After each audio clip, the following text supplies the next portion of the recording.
Primero me gustaría que te presentes y, no sé, que nos contés desde dónde nos estás visitando, para también ubicarnos en el mapa mundi. Y bueno, ¿y cuál es el ministerio que estás llevando adelante ahora dentro de la iglesia? Ok. Eh, pues mucho gusto, gracias por la invitación. Es una alegría estar aquí con ustedes desde tan lejos. Yo soy del Salvador. El Salvador está ubicado en Centroamérica y El Salvador precisamente es el país más pequeño de Centroamérica. Entonces sí estamos muy lejos.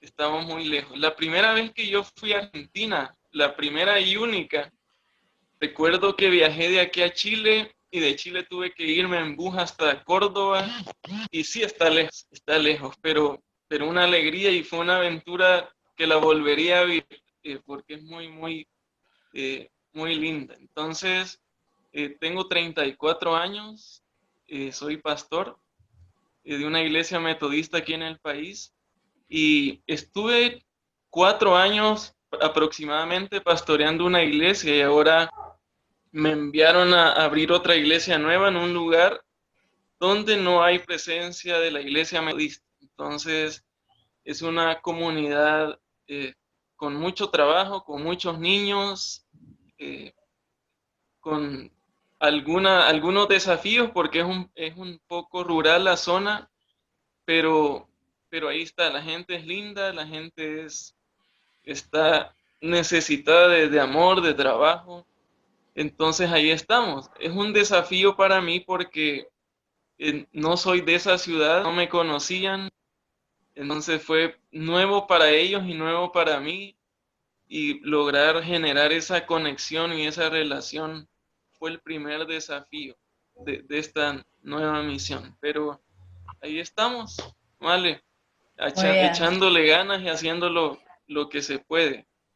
Sabes que estamos orando por eso y me encantó que Emerson hoy me contó que se juntaban todos los pastores porque el obispo Juan de Dios del Salvador los había convocado. Así que vamos a orar para que el Señor se siga moviendo y los pueda seguir utilizando en este tiempo, que es tan importante tratar de compartir de Dios en un tiempo de pandemia, donde todos están en sus casas y a veces también la tecnología no los ayuda mucho. Hay otra cosa que me Cierto. gustaría que les puedas compartir a los chicos, porque Emerson no solamente es pastor, también es músico. Eh, no sé si querés contar de la banda, porque la banda, obviamente ahora en este tiempo no se están pudiendo juntar, pero el nombre de la banda es 360, que nos contés también un poco el Ujú. significado del nombre de la banda y cómo fue que se conformó. Sí. Pues les cuento de que esto de la banda comenzó hace más de 12 años, más o menos, y todo comenzó con jóvenes de la iglesia. Era urgente formar un ministerio de alabanza local en la iglesia local donde estábamos, y Dios fue poniendo las piezas indicadas para que luego esto pudiera formar una banda. Fue, fue extraño, pero a la vez lindo cómo fue que se formó. Recuerdo que eh, yo llegué a la iglesia metodista, no con esas intenciones, fui invitado con mi papá para congregarnos ahí. Recuerdo que el guitarrista llegó a la iglesia a través de la música porque él tenía problemas con las drogas, con los vicios y esos temas. Entonces un amigo nuestro le invitó a la iglesia para que escuchara un ensayo del ministerio de alabanza de la iglesia. Y él inmediatamente de ese ensayo, él se quedó en la iglesia porque le encantó lo de la música y luego él fue el guitarrista de nosotros. Ahora él vive en Europa, se fue, se casó allá y está allá con su familia. Pero todo comenzó como Dios fue poniendo pieza por pieza para que luego este ministerio se pudiera formar. El pianista, recuerdo que lo invitaron para que nos ayudara, no teníamos pianista, entonces invitaron a este joven eh, para que nos acompañara y nos ayudaran a tocar en un culto donde no había músicos. Entonces él llegó invitado y una hermana recuerdo que le ofreció unas clases de teclado para que siguiera mejorando. Y él se quedó en la iglesia, pero esas clases nunca llegaron, pero al menos fueron una ancla, ¿verdad? Y, y el chico se quedó ahí. Después él fue el pianista, un tremendo hombre de Dios, Fernando, eh, que lo estimo mucho, un gran pianista, un gran instrumento de Dios también. Eh, y formamos la banda 360, que para nosotros 360 es un cambio total de vida, un giro total. Y había unas pláticas ahí que si le quisiera 180 o 360, porque un cambio de dirección lo genera un giro de 180. Uno está en un punto y el 180 te deja en otro punto, ¿verdad? Pero el 360, curiosamente, regresas al mismo lugar. Entonces aquí había un poco de reflexión en cuanto al nombre de la banda, porque nosotros pensamos que era así, o sea, un giro total que vuelve uno al mismo punto, pero volver renovado, volver diferente, o sea, con un corazón nuevo, con una nueva vida, una nueva visión, aunque estés en el mismo lugar, con la misma gente, estudiando en la misma universidad, convivís con las mismas personas, pero con un norte diferente, con una visión nueva. Y para nosotros ese era 360, un giro total eh, que nos hace volver al mismo lugar con una nueva mentalidad, un nuevo corazón, para afectar a los que están cerca de nosotros. Entonces, nos lanzamos con la banda tocando, comenzamos con música de ustedes, música argentina. Recuerdo que las primeras canciones que tocábamos eran de Rescate, no sé si lo han escuchado. Sí, sí. Puerto Seguro Buenísima, fueron de también. nuestras bandas modelos, nosotros comenzamos. Puerto Seguro también, entonces nos gustaba esto porque era algo diferente a lo que normalmente se toca en una iglesia, en un templo. Entonces en el templo tratábamos de servirle a los adultos y a los jóvenes con algo que ellos pudieran digerir, pero también hacíamos conciertos afuera para que la gente y la juventud de afuera se pudiera sentir identificada. Entonces tocábamos reggae, ska, rock, y eso, por eso nos gustaba Rescate, Puerto Seguro y esas bandas así. Entonces ahora como banda hemos parado. Los chicos están ahí, como te decía, el guitarrista se tuvo que ir del país. El pianista y los demás chicos están aquí, trabajamos para la iglesia, ellos trabajan para la iglesia también. De esa manera estamos conectados, pero ya no todos nos congregamos en el mismo templo. Entonces, se nos dificulta más ensayar, se nos dificulta vernos, yo en la iglesia, ellos en otra iglesia.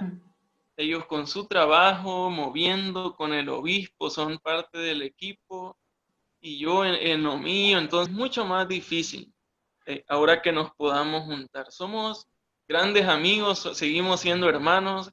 Cada vez que el obispo eh, organiza alguna actividad nacional, él siempre toma bien que nosotros podamos ayudar con la música, entonces aprovechamos esos tiempos para juntarnos y medio ensayar y hacer algo.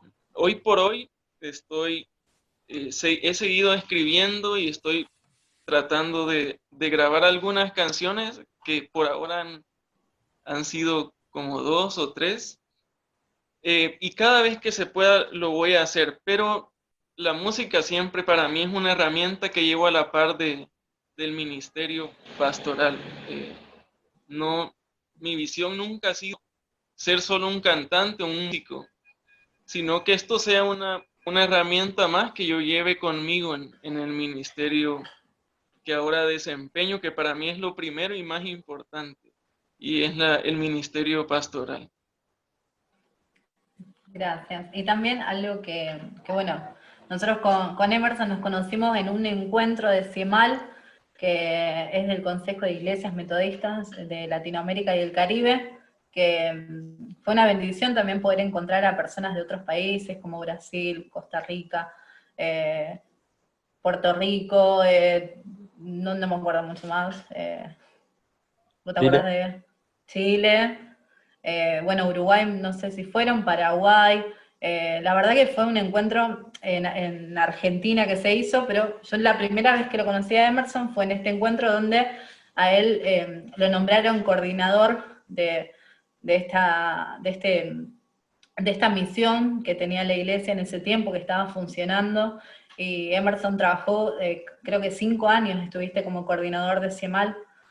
Bueno, y Sí, él 5. llevaba adelante todo lo que es Joven en Misión, que se encargaba de preparar proyectos y como convocar distintos jóvenes y líderes de distintos países para tener una actividad como de impacto, donde llevar la palabra, ir a misionar, compartir un tiempo de bendición. Pero nosotros en el encuentro que nos conocimos era en el lugar donde se generó una asamblea para poder elegir una persona que esté coordinando.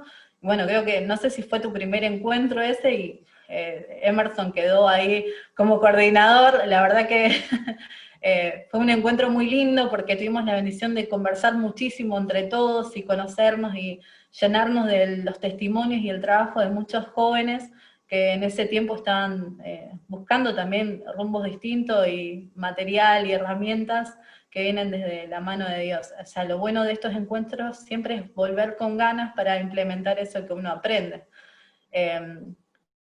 Así que bueno, ese fue el tiempo que compartimos con él, que la verdad que fue de mucha bendición. Después vino a Argentina, creo que todos lo conocen a Charlie, todavía no entró, no sé si va a entrar hoy, pero Charlie tiene esto de gestionar los viajes más largos de tu vida.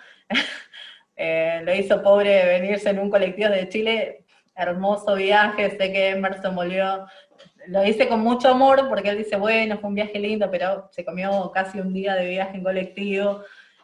Pero bueno, lo esperamos re contento en Córdoba en ese tiempo. Creo que estaba Cintia también, así que la verdad que fue un tiempo de bendición también y poder compartir con otros esto que Dios nos tenía preparado. Pero la verdad que bueno, esa fue la primera vez que lo pude conocer. Algo que me gustaría también que pudieras contar es cómo llegaste a la iglesia metodista y si tu familia ya se congregaba.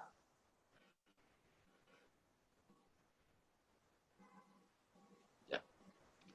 Nosotros no somos metodistas desde el principio, hemos sido, de hecho nacimos en Asamblea de Dios nosotros, en nuestra fe crecimos en Asamblea de Dios y luego mi papá fue llamado a ser pastor de una iglesia también, pero no era metodista y nosotros llegamos a la iglesia metodista eh, hace 20 años más o menos, 19 años o 20, y nosotros llevamos raíces de la Asamblea de Dios y por ahí influencias pentecostales también.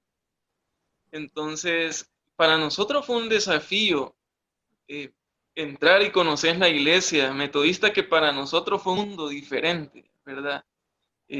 Pero precisamente eso fue lo que nos gustó, de que era algo tan diferente, pero todo tan respaldado por Dios y con una verdad bíblica en cada cosa que hacían. Y para nosotros fue algo que nos enamoró. Mi papá y yo fuimos los que llegamos al metodismo primero. Y recuerdo que mi mamá seguía acompañando a mi hermana a otra iglesia de Asamblea de Dios. Y ya luego fue que entonces, al conocer bien el metodismo, ya todos pudimos estar juntos en eso. Ahora, yo como les decía, tengo más de 19 años de estar en el metodismo y considero de que mi despertar espiritual fue ahí. Por eso yo digo que aunque no crecí en la iglesia metodista mis primeros años, yo nací en la iglesia metodista con mi fe, con mi visión, mi llamado, todo fue en la iglesia metodista. Entonces, para mí sí fue un nuevo nacimiento llegar a la iglesia metodista con mi papá y conocer lo que era en realidad. Qué lindo, me encanta que puedas compartir eso porque también a veces pensamos que el nacer en la iglesia uno ya pertenece, sino que es el momento de la decisión cuando nosotros optamos por seguir a Jesús y recibir esa nueva vida que Él tiene para nosotros. Y me encanta que hayas podido Sí, compartir el tema de la alabanza y que vos seguís escribiendo, pero tu foco y tu visión están enfocados en lo que papá tiene para vos en tu ministerio pastoral, acompañando a esta comunidad. Y sé que lo haces con muchísimo amor y constancia y sos muy observador y atento a las necesidades de los otros, así que me gustaría poder orar ahora por vos antes de comenzar con el sí, tema. gracias. Y nada, estoy muy contenta de que puedas estar acá, que muchas personas también pueden conocer tu testimonio y también sumarse a estar orando por esta gran misión que vos tenés en tu país. ¿Oramos? Amén. Querido Dios, Señor, quiero darte gracias por la vida de Emerson, papá. Gracias por su familia, Señor, por cómo vos preparaste cada uno de sus pasos y caminos, Señor. Doy gracias porque lo cuidaste, Señor, lo protegiste, lo estimulaste a poder buscar de vos, Señor, volver a nacer, Señor. Servir a través de la alabanza, Señor, cantándote, alabándote, adorándote, Señor, en cada instante. Gracias porque tiene un corazón entregado, servicial, Señora, atento a las palabras, Señor, que vos tenés para él. Te pido, Señor, que lo protejas, que le brindes sabiduría a cada paso que él dé en el lugar en que esté, que su mirada, Señor, su palabra, sea de bendición para otros, Señor. Alentalo en su país, Señor, junto a los otros pastores y al obispo, Señor, para encaminar este tiempo de pandemia donde cada uno pueda encontrar la mejor forma de llevar tu palabra, Señor. Queremos agradecerte, Señor, por tener la posibilidad de tenerlo esta noche, de compartir, de que Él pueda traer un tema de bendición para nuestras vidas y que también pueda ser un desafío para este tiempo. Lo bendecimos, Señor, damos toda la gloria y toda la honra para vos, Señor, reconociendo que vos estás a cada paso de su camino, de su vida, Señor, y que tenés los proyectos y las cosas más lindas para su vida. Gracias, Señor, por este tiempo. En tu santo nombre, amén. Muy bien, Emerson. Nosotros nos vamos a mutear, así que es todo tuyo. Gracias. Gracias de nuevo, Male, por la oportunidad. Estoy muy, muy feliz. El obispo sabe de eso. Yo le comenté, el obispo Juan de Dios, le dije, obispo, me invitaron unos chicos y quiero saber si me respaldas, me das tu bendición. Y él me dice, sí, excelente, dale, dale. Y quiero darle saludos también en nombre del obispo de Dios para ustedes. Él les manda también sus saludos. Para mí ustedes son muy especial y hablar con ustedes es entrar en Argentina otra vez cerca de mi vida, porque para mí la primera actividad oficial con CIEMAL de Joven en Misión que Male hablaba con ustedes, la primera actividad de hecho fue en Argentina, el primer evento que tuve como coordinador del programa de este ministerio y fue en Córdoba, entonces les tengo un cariño muy, muy especial porque fue donde inicié el, con este ministerio, fue el primer país donde iniciamos. Entonces, le tengo mucho cariño y me encantaría volver y abrazarles otra vez como en esa vez en Córdoba. Creo que fue 2014, creo, por ahí, más o menos, ¿verdad? 2014. Entonces, ya muchos años, pero le sigo recordando, teniendo mucho cariño a todos. Y trato de saludar a los que puedo y a los que me recuerdo. Así que son muy especiales. Después de esto, quiero que reflexionemos un poco en la historia que encontramos en el video de Jesús caminando en el mar. No sé si ustedes la recuerdan. Y si la recuerdan, pues rebobinamos un poco juntos lo que pasó aquí. Y en Mateo 14 del 22 al 33, encontramos una escena muy, muy linda de Jesús que había hecho un milagro anteriormente, el milagro de la multiplicación, donde él alimentó a más de 5,000 personas. Y dice la Biblia que después de haber alimentado a estos, él se quedó despidiendo a la gente, mandándolas a su casa después de este milagro enorme. Pero a los discípulos les dijo que se fueran a lavar y lo esperaran. Ahí. Los mandó adelante a los discípulos mientras Jesús despedía a la gente. Los discípulos se van a la barca y Jesús, después de despedir a la gente, dice la Biblia de que él subió a un lugar solo, a un lugar tranquilo, para tomarse un tiempo, para reflexionar, quizás hablar con papá, con el padre, para meditar en lo que había pasado y en lo que venía, seguramente. Entonces, por un lado vemos una escena de Jesús orando en un monte, y por otro lado, en el otro lado de la escena, vemos a los discípulos de Jesús en la barca, esperando a Jesús. Y me gusta pensar e imaginarme que, aunque no lo dice la Biblia, pero me gusta pensar un poco más en qué hacían los discípulos mientras esperaban a Jesús. Quizás asombrados comentaban lo que acababa de suceder. ¿Se imaginan ver a un hombre levantar 5 panes y 2 peces y de repente más de 5,000 personas comen y todavía alcanzan y aún llevan? Eso fue increíble. Entonces me imagino que los discípulos estaban, viste a Jesús lo que hizo, es impresionante. Me imagino hablando entre ellos. Quizás unos se reían de ver las expresiones de la gente, quizás otros comentaban cómo ellos se habían sentido al ver esta situación. Pues mientras esto pasaba, dice la Biblia en esta historia de Mateo, de que comenzó a irse la noche y ellos en la barca, pero no solamente se vino la noche, sino que comenzó a haber una tormenta muy fuerte, que comenzó a golpear al arca hasta el punto de llevarlo al fondo del mar, muy adentro del mar. ¿Se imaginan en medio de la noche, en medio de la tormenta y en medio del mar? Estos discípulos que acababan de ver algo extraordinario, algo lindo, estaban viviendo uno de sus peores momentos en sus vidas.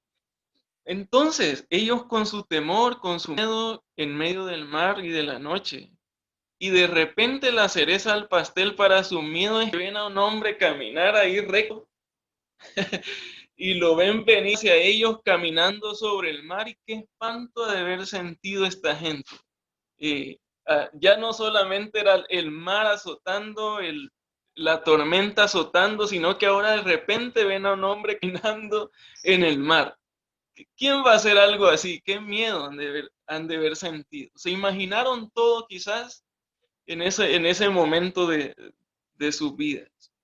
Pero resulta de que este hombre que venía caminando se fue acercando y ellos le preguntaron quién era.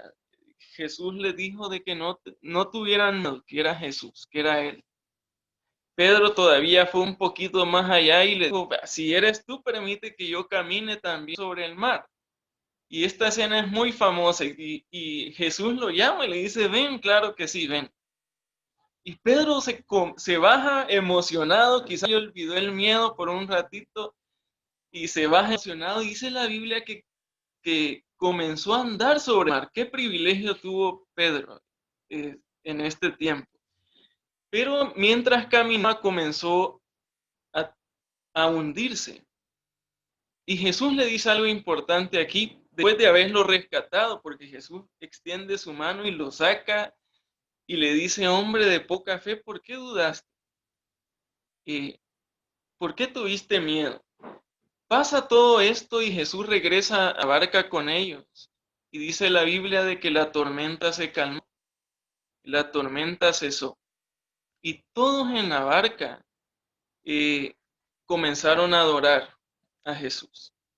Y en este punto quiero recalcar que hay varias cosas que nosotros pudiéramos notar en esta historia. Pero yo solo quiero resaltar para ustedes un par de ellas en esta tarde-noche. Y la primera cosa que quiero resaltar aquí es que el grupo de personas que estaba en la barca era el grupo cercano de Jesús, eran sus discípulos, los que le vieron hacer milagros, los que comieron con él, los que estuvieron en muchas de sus travesías. Ese equipo de personas era el que estaba en la barca con miedo. Tuvieron miedo por la tormenta, por estar en medio del mar, por estar perdidos, por ver a Jesús caminar en el agua. Ellos tuvieron temor. Y me llama poderosamente la atención, chicos y chicas, que muchas veces nosotros que somos la iglesia, los que hemos visto su poder, los que hemos visto sus milagros, los que hemos visto sus maravillas, los que hemos visto que ha hecho cosas con otras personas, que otros cuentan testimonios impresionantes, nosotros hemos sido testigos de cosas grandes. Nosotros, la iglesia, su cuerpo, muchas veces somos personas golpeadas, problemas. Somos personas con temores, como los discípulos, con enfermedades que somos azotados muchas veces.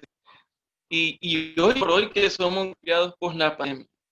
Esto muchas veces no nos deja ver con claridad ni recordar con claridad nuestras experiencias en Jesús. Logramos ver su poder y por eso no me burlo, no veo con burla y con desprecio esto que pasó con los discípulos, porque nos pasa a nosotros. Esta actitud no debería sorprendernos, porque nosotros debemos entender que el hecho de que seamos iglesia no quiere decir que seamos dioses. La iglesia de Dios está formada por gente llena de desafíos, llena de errores, miedos y llena de personas totalmente dependientes de Dios y su paternidad. Esa es la primera cosa que quiero resaltar. Los discípulos, los cercanos, tuvieron temor, dudaron, no vieron, no le reconocieron por las tormentas, por el problema.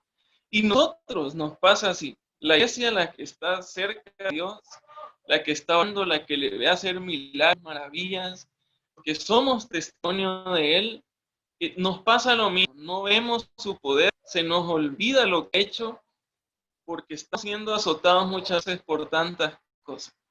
Entonces, no vemos con burla lo que le pasó a los discípulos, porque es precisamente lo que nos pasa a nosotros. Nos unimos cuando dudamos, aun cuando Jesús está ahí. El segundo punto que quiero saltar es que la actitud de los discípulos. Cuando Jesús está con ellos en la barca, la Biblia dice que le adoraron. Y es que cuando tenemos la seguridad y la confianza que Dios está con nosotros, cuando somos testigos, somos movidos a actuar, a adorar, a ser verdaderamente iglesia. Y cuando somos una iglesia que adora, entonces somos una iglesia que evangeliza y una iglesia que discipula. El desafío es qué hacer y cómo hacerlo en respuesta a las maravillas de Dios para con nosotros y por la confianza y seguridad que tenemos está con nosotros. Esa es la pregunta. ¿Estamos siendo movidos por lo que Dios hace por nosotros? ¿Estamos adorando? Porque una iglesia que adora es una iglesia que evangeliza y una iglesia que discipula. Una iglesia que adora es una iglesia que está viendo lo que Dios ha hecho y en respuesta a eso, entonces oramos, entonces alabamos. Hay una palabra muy profunda, una palabra que me encanta y es palabra liturgia. No sé cuántos de ustedes han escuchado la palabra liturgia.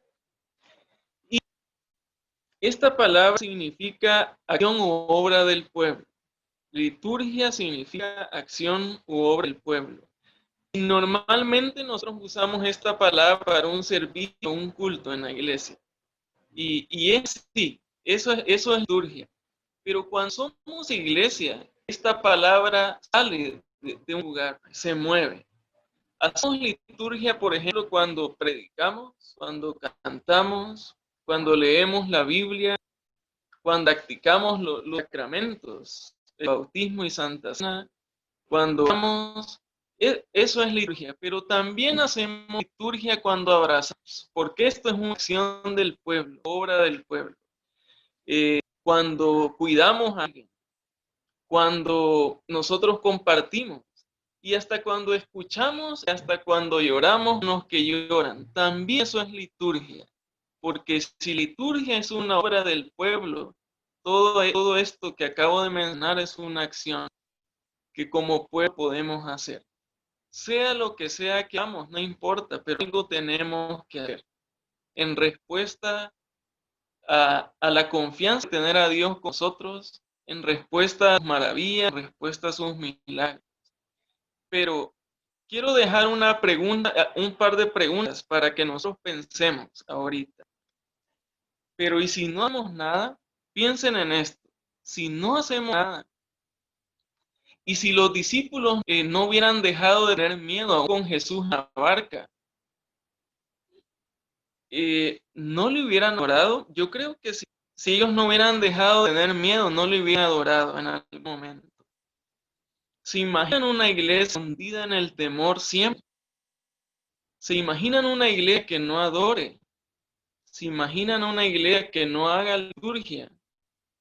¿Se imaginan qué sería de este mundo sin una iglesia que dé testimonio de Dios? Quiero cerrar con esta imagen del texto. Los discípulos le adoraron y le reconocieron, pero ellos seguían en medio del mar, en medio de la noche. Es cierto que la tormenta se calmó, pero es que la diferencia la de Jesús en el barco, Jesús en la barca. Seguían en medio del mar y en medio de la noche, pero Jesús estaba con ellos. Y esa es la gran diferencia. La diferencia hace Jesús en nuestra barca. Seguramente seguiremos siendo azotados por tormentas, por problemas y por enfermedades, pero si Jesús está dentro, aún y sobre todo eso nosotros podemos adorar. Aún y sobre todo eso nosotros podremos actuar. Y no nos detengamos creyendo que no somos dignos o capaces, porque no se trata de nuestra capacidad. Se trata de la capacidad y el poder de Dios y de su misericordia para con nosotros. En una alabanza, Santiago Benavides dice algunas palabras que me gustan mucho. Santiago Benavides es un cantante colombiano cristiano que es de mis favoritos también. Y él dice en una de sus alabanzas: gracias por ser experto en soportar y transformar a los que no somos tan buenos. Pero y con todo pretendemos hablar de ti, soñarte a ti y cantar de ti a la humanidad. Entonces, quiero cerrar con estas dos cosas resumiendo. La primera cosa más es que nosotros somos el cuerpo, somos la iglesia. Somos personas que caminamos con Jesús, que hemos visto a Jesús haciendo maravillas, que quizás algunos de ustedes, como yo, somos testimonio vivo de algo que Jesús haya hecho con nosotros, con nuestra familia, con alguien cercano. Le hemos visto hacer milagros. Como los discípulos le vieron hacer ese milagro de la multiplicación, le vieron resucitar muertos, le vieron sanar gente, echar fuera demonios. Los discípulos le vieron.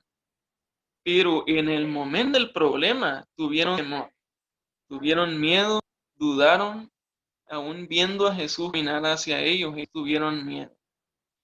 La clave de ellos es que cuando vieron a Jesús en su barca, ellos le adoraron. Y este acto de adoración es lo que les movió a hacer muchas cosas. Y nosotros somos una iglesia que debemos de aprender a adorar a Dios, a recordar sus maravillas, a recordar que Él ha hecho con nosotros y para nosotros.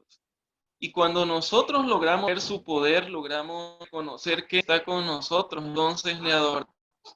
Y como les decía, cuando hay una iglesia que adora, hay una iglesia que evangeliza, una iglesia que hace liturgia. Y la liturgia es una obra del pueblo, una acción del pueblo. Es lo que hacemos por otros, es lo que hacemos por Dios, para Dios. Y no podemos ser una iglesia pasiva que viva en el temor y viva en el miedo siempre. Debemos de ser una iglesia que aprenda a caminar sobre eso para que pueda avanzar hacia donde Dios quiere que avancemos. seguramente está el desafío. ¿Qué vamos a hacer entonces? ¿Cómo podemos ser una iglesia que haga liturgia en este tiempo de pandemia? Que no podemos hacer mucho porque tenemos que cuidarnos, estar encerrados.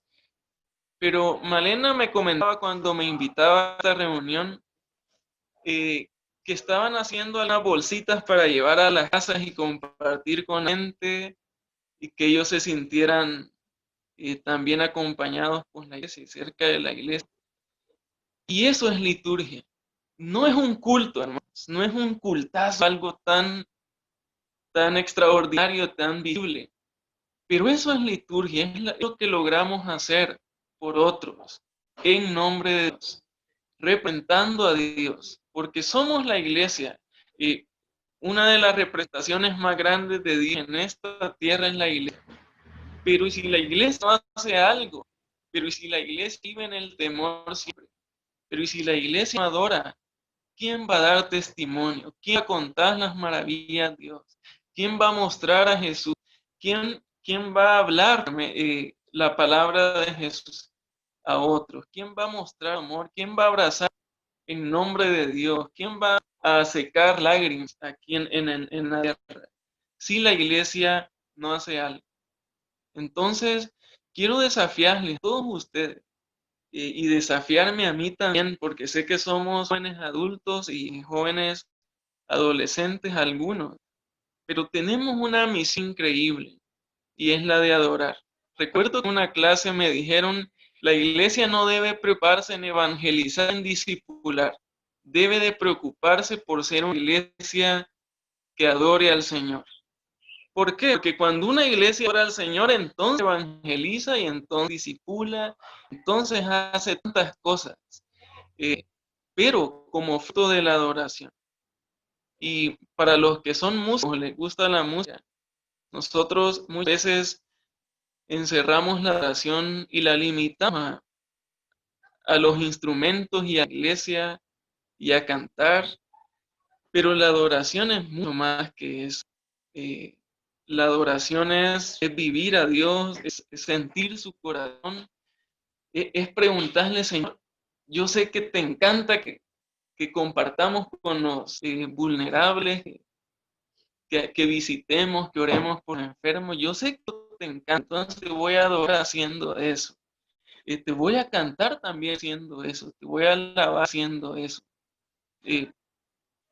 Pienso que todos son metodistas aquí, ¿verdad que sí, Male?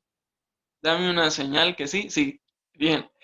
Entonces conocerán una de las doctrinas que me encantaron de la iglesia, es las obras de piedad y las obras de misericordia. Y esto nunca lo olvidé desde la primera vez que me lo enseñaron.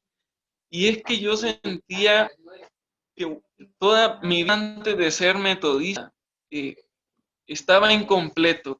Cuando me dijeron de obras de piedad y obras de misericordia, dije, Señor, perdón, porque eso me enfrasqué en la mitad de ser una verdadera iglesia.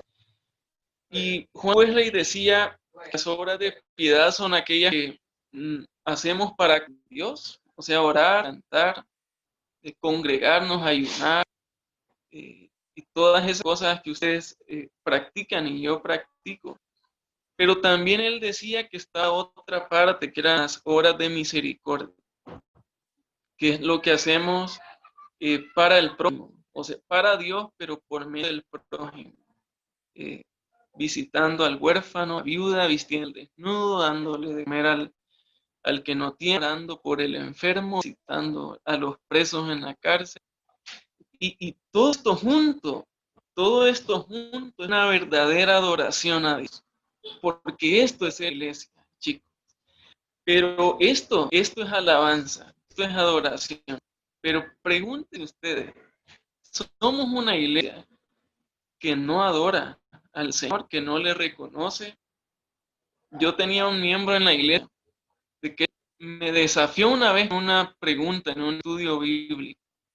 Yo le dije, tenemos que ser una iglesia que dé frutos, que amemos, que abracemos, perdonemos.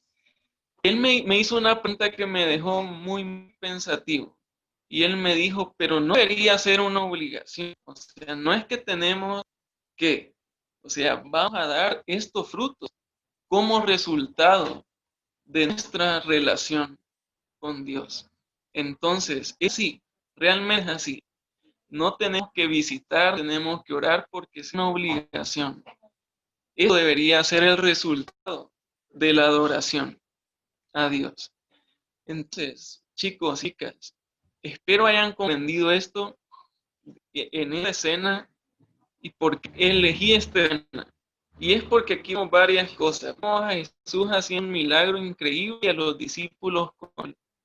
Pero vemos inmediatamente teniendo miedo a sus discípulos después de haber visto lo que hacía. Y me gusta pensar que si estos discípulos hubieran vivido en el temor, le hubieran dado. Y nos tiene que pasar lo mismo. Nosotros no podemos vivir todo el tiempo en el temor. Debemos de reconocer quién es Él y que Él está con nosotros, el poder que Él tiene. Y esto nos va a mover a alabarle. Y alabarle es todo lo que acabamos de ver. Es acción, es movernos, es hacer algo, es dar testimonio de Dios en cualquier lugar que estemos y de manera que nosotros podamos, según nuestras capacidades. Sí, así que bien, vamos a orar. Y algo que ustedes comentaban es que Jesús nos conoce. Y eso me encanta de este Jesús, de este Dios que tenemos tan hermoso, nuestro único. Y es que Él sabe quiénes somos. La Biblia dice de que Él vivió, Él nos comprende porque Él vivió esto. O sea, Él sabe de temores, Él sabe de desafíos, de dolor, Él sabe de muerte. Él nos comprende en toda nuestra humanidad. Y por eso esta escena donde ellos están en la barca y Jesús llega y los rescata y dice, tranquilos, que aquí está papá. Él está dispuesto a hacerlo siempre. O sea, Él sabe de que toda esta vida en la que estamos, este caminar cristiano va a ser una vida llena de tormentas. Ahora es la pandemia. Muchas veces son otros problemas, otras enfermedades. Pero lo lindo es saber de que se vendrán 1000 problemas, 1000 tormentas, pero en cada una de ellas su brazo va a estar con nosotros para rescatarnos siempre. Él no se cansa de eso, Él no se aburre, Él no reniega de nuestra dependencia de Él, porque Él nos conoce. Él sabe que le necesitamos en nuestra vida y que sin Él no somos nada. Y eso es lindo. Él va a estar allí siempre, siempre. Así que oremos. Señor, gracias en esta noche, porque siempre estás pronto para hablarnos, Señor. Y gracias por tu palabra en esta noche, porque nos recuerda quiénes somos, que somos personas llenas de temores, azotados por problemas y enfermedades. Señor, que muchas veces nos hacen perder la fe, perder la confianza y hacen que la duda venga a nuestra vida a tal punto que nos hundimos, Señor, como Pedro. Pero tú estás pronto para extender tu mano y rescatarnos y subir a nuestra arca y calmar las tormentas. Gracias porque además recordarnos quiénes somos, nos recuerda quién eres tú, que eres un Dios poderoso, capaz de calmar tormentas, capaz de saciar nuestra vida de paz, de tranquilidad, capaz de rescatarnos desde donde estemos, no importa desde el problema, la situación que estemos, tú estás ahí. Y gracias, Señor, porque sabemos de que si tú estás en nosotros, si tú estás con nosotros, nuestra barca, aunque las tormentas no se calmen, aunque los problemas no paren, aunque las enfermedades no paren, aún, Señor, y con eso nosotros sabemos de que tenemos la victoria de nuestro lado porque tú eres nuestra victoria. Señor, nuestra paz, nuestro gozo y nuestra esperanza no depende de las situaciones, depende de ti. porque sabemos quién eres tú. Y gracias, Señor, por entendernos. Gracias por comprendernos, que muchas veces no vemos, no logramos ver tu poder, porque la tormenta es tan grande que no logramos discernir, no logramos recordar quién eres y lo que eres capaz.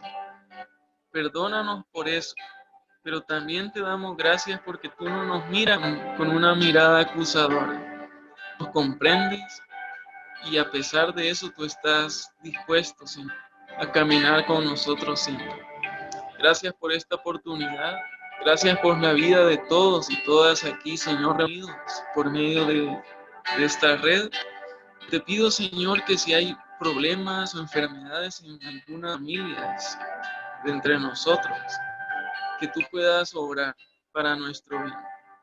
No te lo ordenamos, Señor, sino como aquel leproso. Queremos decirte, Señor, si tú quieres, puedes sanar. Si tú quieres, puedes limpiarme. Señor, ayúdanos a verte como nuestro Padre, a verte como nuestro Dios, como nuestro amigo. Ayúdanos a ver como nuestro todo y a depender de ti siempre. Gracias, abrázanos, porque necesitamos tu calor, necesitamos compañía, necesitamos tu corazón. En el nombre de Jesús. Amén. Amén.